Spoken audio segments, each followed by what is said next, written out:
সুন্দর একটা কবিতা পড়বো, লেসন নাম্বার 3, দ্য রেনবো। বলো রেন মানে কি বলো? বৃষ্টি। আর বো মানে কি বলো?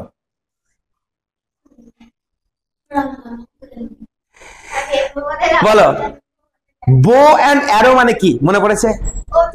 তীর ধনুক। বো মানে ধনুক। এটা সে বউ নয়, স্বামী আর বউ, যেমন আমার বউ আমাকে চা দিয়ে গেল, এই বউ নয়। এটা কি বলতো? বউ মানে ধনুক, বউ মানে ধনুক, আর অ্যারো মানে তীর, অ্যারো মানে তীর। তাহলে বোটা এখানে আছে মানে ধনুকটা আছে। ধনুক কেমন হয়? এরকম হয় না, এটা ধনুক। আর রেন মানে কি? বৃষ্টি। তোমরা দেখবে এই রেনবো মানে যে রামধনু, এই রামধনু বৃষ্টির পরে বা বৃষ্টির ঠিক আগের মুহূর্তে ওঠে। লক্ষ্য করেছো?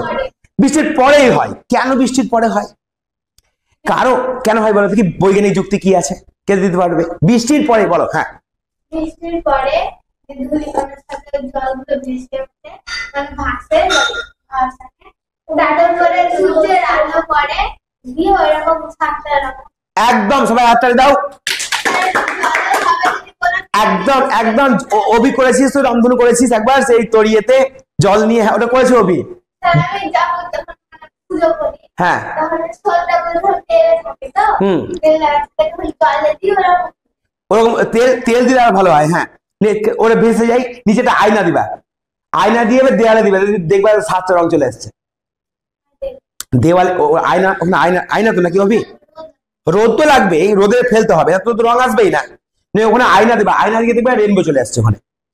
তো ওই জলের মধ্য দিয়ে ওই যে 7টা রং, 7টা রং তোমরা যারা ছবি আঁকো, তোমরা নির্দিষ্ট পরিমাণে 7টা রংকে মেশাতেও পারো, বা একটা চক্র করিও, চক্র করে 7টা রং দিও, দেখবে ঘুরিয়ে দিলে সাদা রং দেখতে পাচ্ছ। হয় এটা? মানে সব রং, 7টা রংকে মিলিয়ে যে রং হয় সেটা সাদা রং। আর সূর্যে যে সাদা রং সেটা ভেঙে গিয়ে 7টা রং হয়, বেগুনি, নীল, আসমানি, এর করে 7টা রং হয়, নিয়ে হয় রামধনু। সূর্যের যে সাদা রং, সেই রঙের মধ্যে 7টা রং ভরা আছে। সেই রংটা ভেঙে যায় ওই বৃষ্টির ধূলিকণাতে, ভেঙে গিয়ে রামধনু সৃষ্টি করে। সেটাই হচ্ছে অ্যাকচুয়ালি রামধনু দ্য রেনবো। তাহলে এই কবিতাটা খুব ইন্টারেস্টিং কবিতা হবে, খুব সহজ একটা কবিতা, এমন কিছু বড় নয়। তোমাদের ভিডিও খুবই ছোট হবে। এটা দেখো বৃষ্টির পরে হচ্ছে, তাই এই যে ধনুকের ছবি দেশ দেখো, হ্যাঁ, সেটাই বলা হচ্ছে এখানে। তারপরে দেখো এই কবিতাটা আমরা খুব সহজ কবিতা, এমন কিচ্ছু না, কিন্তু মনে রাখিও কবিতাটা আসছে পরীক্ষায়। তোমাদের যে 30 নম্বরের পরীক্ষা হবে তার মধ্যে 10 নম্বর বা 10 নম্বর থাকবে, তার মধ্যে এখানে 5 নম্বর এখান থেকে পেয়ে যাবে।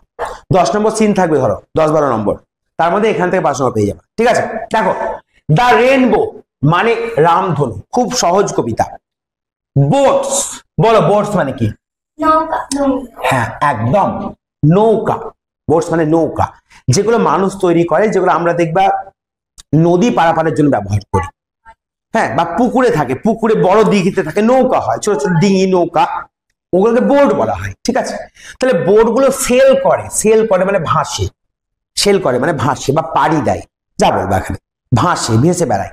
এবার কোনো কিছুর ওপরে ভাসে, মধ্যে তো ভাসে না, কোনো কিছুর ওপরে। তাহলে কি বলছে এখানে? অন। অন কার ওপরে ভাসছে? দা রিভার্স। রিভার্স মানে কি? নদীর ওপরে। তাহলে এখানে বলছে কবি যে বোটস মানে নৌকা, সেল অন দা রিভার্স, নদীর ওপরে ভাসে। বলো প্রথম লাইন বুঝতে পেরেছো? বুঝতে পেরেছো? বোটস মানে নৌকা, সেল ভাসে, অন দা রিভার্স নদীর ওপরে, অ্যান্ড এবং। এবার দেখো এখানে আছে শিপ। দেখো এখানে কি আছে? শিপস। শিপ মানে কি বলো? শিপ মানে কি? বোট মানে তো নৌকা, শিপ মানে কি?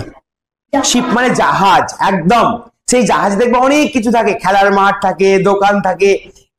এক দেশ থেকে অন্য দেশ যাওয়ার জন্য জাহাজ। এক দেশ থেকে অন্য দেশ কিসের উপরে যাবে? নদীর উপরে নাকি সমুদ্রের উপরে? সমুদ্র দেখবে অনেকগুলি দেশের পার থাকে। ধরো যদি ইন্ডিয়া থেকে শ্রীলঙ্কা যাও, তাহলে ইন্ডিয়ার শেষ প্রান্তে যে আমাদের ইয়ে আছে, আমাদের যে বন্দর আছে, সেখান থেকে তুমি জাহাজে করে, বোটে করে পারবে না তুমি ওখানে যেতে। ঠিক আছে, ও জাহাজে করে তোমাকে যেতে হবে। কোথায়? ওই শ্রীলঙ্কা। তাহলে ওটাকে বলা হয় জাহাজ, যার ইংরেজি হচ্ছে কি? Ship. Ship. Ship sail on the seas. Seas মানে কি বলো? সমুদ্র। সমুদ্রের উপরে কে ভাসে? শিপ, জাহাজ ভাসে। তারপরে দেখো বাট, যখনই বাট বলবে তখন অন্য কিছু মানে করবে। ক্লাউডস, ক্লাউডস মানে কি বলো? মেঘ, মেঘ দ্যাট সেল যেটা ভাসে। অ্যাক্রস, এখানে দেখো অন নাই, অন আছে। অ্যাক্রস মানে কি? চারিদিকে, এখানে চারিদিকে, দ্য স্কাই আকাশের চারিদিকে ভাসে। তার তুলনা করো, নৌকা ভাসে নদীর ওপরে, জাহাজ ভাসে সমুদ্রের ওপরে, তাই তো তিতাস? আর মেঘগুলো কোথায় ভাসে? আকাশের উপরে। তোমাদের কোনটা ভালো লাগে দেখতে? মেঘ, আকাশের দিকে মেঘ যখন ভেসে ভেসে বেড়ায়, উড়ে উড়ে বেড়ায়, কেমন লাগে দেখতে? ওটা বেশি ভালো লাগে না? কবি তাই বলছে, দেখো যে এই যে ভাসে, আর প্রিটিয়ার দ্যান দিস, এই যে ক্লাউডরা ভাসে তারা, এখানে আর কার জন্য বসেছে? ক্লাউডের জন্য। ক্লাউড গুলি আর, ক্লাউডস আর, আর মানে এখানে ক্লাউডস আর, মেঘগুলি হচ্ছে প্রিটিয়ার। প্রিটি মানে সুন্দর, প্রিটি মানে সুন্দর, বিউটিফুল।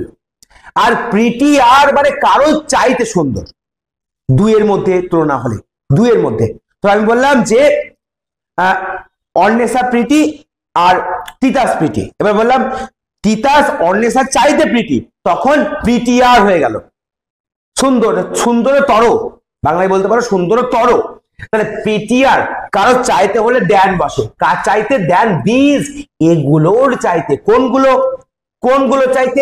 এই যে বোটস আর এই যে শিপস, এগুলোর যে ভাষা রিভার এবং সিজের উপরে, তার চাইতে ক্লাউডের যে ভাষা আকাশের উপরে, সেটা হচ্ছে বেশি প্রিটিয়ার, সুন্দর, সুন্দরতর। বলো কেমন লাগলো? কঠিন লাগছে এটা? একদমই কঠিন নয়। তারপরে দেখো দেয়ার আর ব্রিজেস। ব্রিজ মানে কি বলো?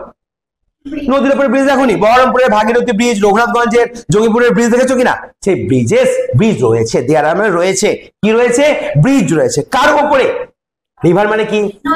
নদী। নদীর কোথায়? উপরে রয়েছে। নদীর উপরেই তো থাকে, অন দা রিভার্স। নদীর উপরে কি রয়েছে বলো? ব্রিজ রয়েছে।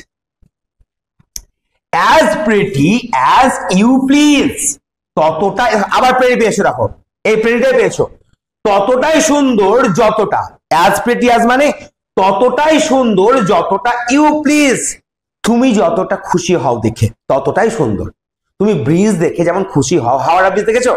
কত সুন্দর হাওড়া ব্রিজ, দেখবা কত সুন্দর লাগে হাওড়া ব্রিজ। হাওড়া ব্রিজের ছবি যদি মোবাইলে দেখতে পারো তো কত সুন্দর লাগে, দেখবে রাত্রিবেলায় দেখবে, দারুণ লাগে দেখতে। তো এতটাই সুন্দর, ততটাই সুন্দর, যতটা তুমি মনে করো না সুন্দর, ততটাই সুন্দর। ব্রিজটাকে সুন্দর বলছেন কবি। বাট, আবার কি আছে? বাট দা বো, এখানে বো বলতে রেনবো, বো বলতে এখানে রেনবো অর্থাৎ রামধনু। দ্যাট ব্রিজেস হেভেন, হেভেন মানে স্বর্গ, স্বর্গ নয় এখানে স্কাই। হেভেন মানে স্বর্গ, কিন্তু এখানে হলো স্কাই, আকাশ। সেটা ব্রিজেস, এটা ভার্ব, এখানে ব্রিজেস মানে, এই ব্রিজেস মানে ভার্ব, এটা এখানে ব্রিজ তৈরি করা, ব্রিজেস মানে ব্রিজ তৈরি করা।